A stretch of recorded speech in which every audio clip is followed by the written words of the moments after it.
This is Dr. Ryan Johnson with the course Introduction to Statistics, and we're covering section 2.5 today, which is Inference on a Single Proportion, the Theory-Based Approach. So you should have completed the activity for eye dominance and posted on the discussion board, whether you're left eye dominant or right eye dominant. Hopefully you're able to follow the steps. If you're big into deer hunting, you probably already know your eye dominance. I think that's an important part of hunter safety, but I can't remember. Now, we're going to use our class data for the rest of this worksheet, which means that I'm going to use some numbers from a past class that'll be different from your class. Well, almost certainly different. Okay, so you should be able to see everyone in our class who posted on the discussion board if they're left or right eye dominant. And so now we're going to go through these questions we always ask to try to get you to have a deeper understanding of these things. So what are the observational units? What is the variable? What is the parameter of interest? In words, use the symbol pi to represent this parameter, because remember, we use the Greek letters for things we don't know and the English letters for things we do know. And then for D and E, these will come back later. If right eye and left eye dominance are equally prevalent, what would you expect the numerical value of the parameter to be? Is this the null hypothesis or the alternative hypothesis? So there's two parts to that question. One of them is like pi equals blank, and the second part is whether or not that's the null or alternative hypothesis. And then part E, if people are more likely to be right eye dominant than left, what can you say about the numerical value of the parameter? So you should have like a pi inequality number, and then answer again if it's the null or alternative hypothesis. So then, including yourself and your classmates, how many people participate in this study? How many have right eye dominance? Calculate the sample proportion who are right eye dominant. So in my my previous class that I'm using for here, I have that I think it was 16 out of 25. Which is 0.64. That's p hat. Because remember, English letter is for what we do know, the sample, the statistic, and the Greek letter is for what we don't know. And then because we use p for so many things in statistics, we have to differentiate. And so p hat is for the sample statistic. Okay. Because p hat and p-value are very different things. So it's important to remember that. I remember some students sometimes struggle with like conflating those two. Okay, now to have a larger sample size to analyze, combine your class results with the results from some of the author's class, in which 70, so here's some important numbers, 70 of 115 students had right eye dominance. Now what are the sample size and the sample proportion that are right eye dominant? So then my N would be 115 plus 25, so 140. And now my p hat would be, let's go to the calculator, so 70 plus 16 equals 102. Divide that by 140, and I get 0.729. Okay, so now use the one proportion applet to test the hypothesis from parts D and E. So remember, D and E were the parts where it was asking which one is the null, which one's the alternative. So we go to the applet. We've got our null value there. This number should be your sample size. My number is 140, different from yours. Number of repetitions, this is how many times to simulate. So I'll go 10,000. You don't want to show the animation when you're doing that, and you're going to draw samples. Okay, so there we go, and we're going to switch this. So then let's go to proportion. Let's do summary stats. So I see that the mean of this distribution is 0.5. Standard deviation is 0.042. Does the shape look familiar? Hopefully, yes. Where is it centered? 0.5. Does this make sense? Hopefully it does. All right, so approximate the p-value and summarize the strength of evidence. So, here, count values. So then I've got, it's easier to do this when I have the number. Actually, I already calculated the percentage. So my percentage was 0.729. So let's count those. And 0. There were 0 of the simulations that had more than that percentage. So that means my p-value is basically 0, which means I have very strong evidence against the null hypothesis. Okay, so determine standardized statistic Z and summarize the strength of evidence. So now I've already got my calculator up there with the p-hat. And so to find Z, you take your statistic, you subtract the null value, so subtract 0.5, and then divide it by the standard deviation of the null distribution, which is 0.042.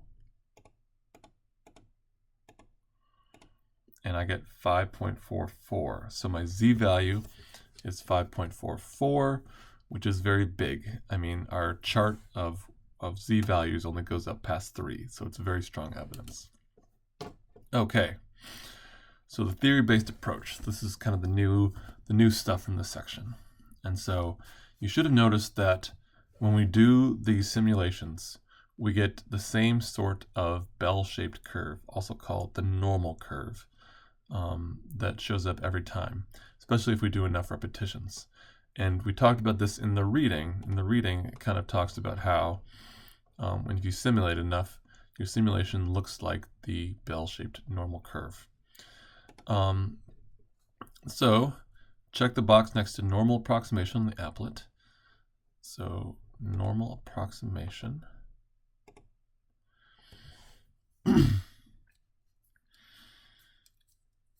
And let's see, does the region shaded in the blue seem to be a good description, model, of what we actually got in this situation?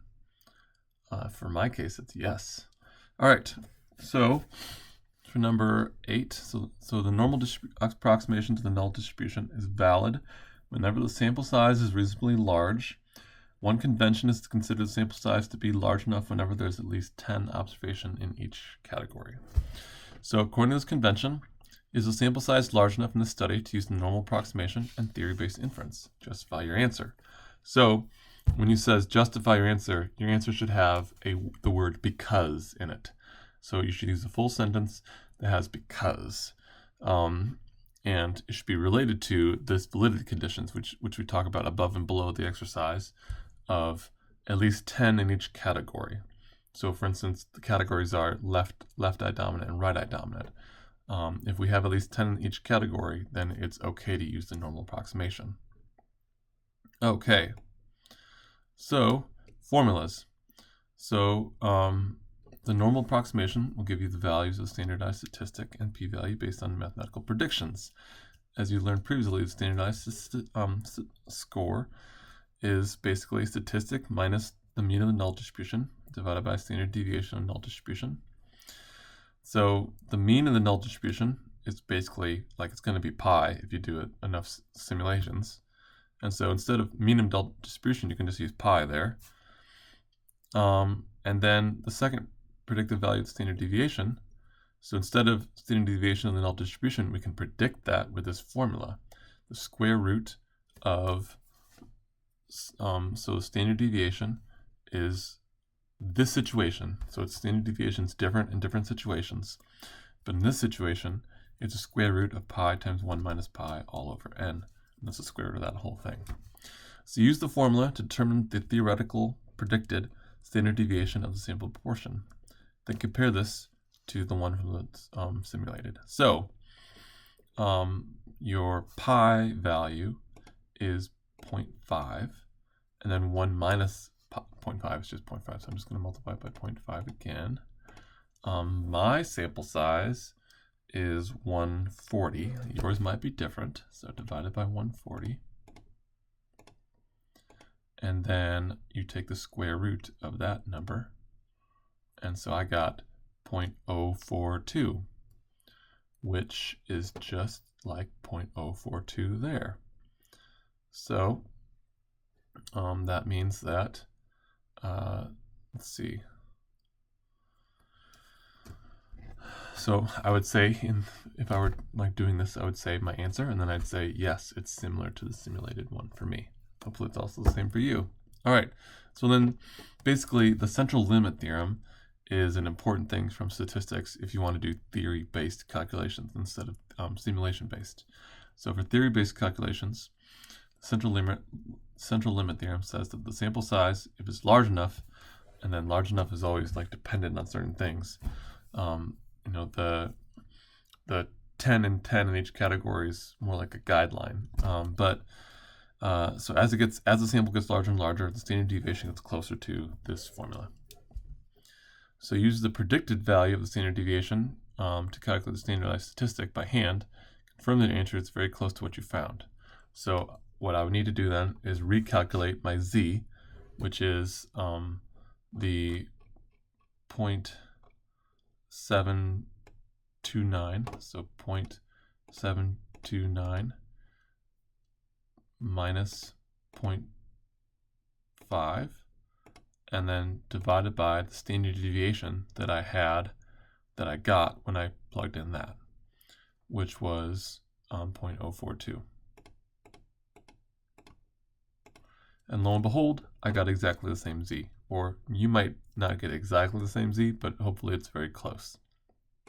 Okay. Theory-based normal approximation of p-values also now displayed. Okay, so looking here, so that the probability right there is, and the z-value are shown. 5.42.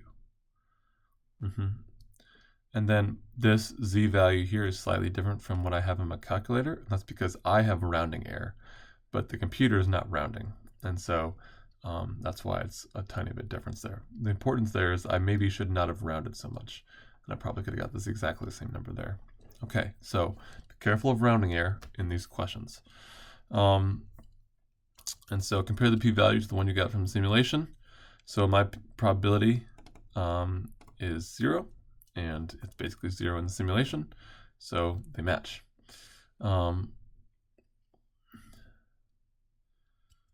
So why are the standard deviation, standardized statistic, and p-value similar when using the theory-based to what you got in your simulation?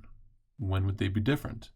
Well, this is when we meet the validity conditions, don't we? Now, so example, exploring further. So there are several research papers on eye preference that say the long-run proportion of right-eye people is 2/3.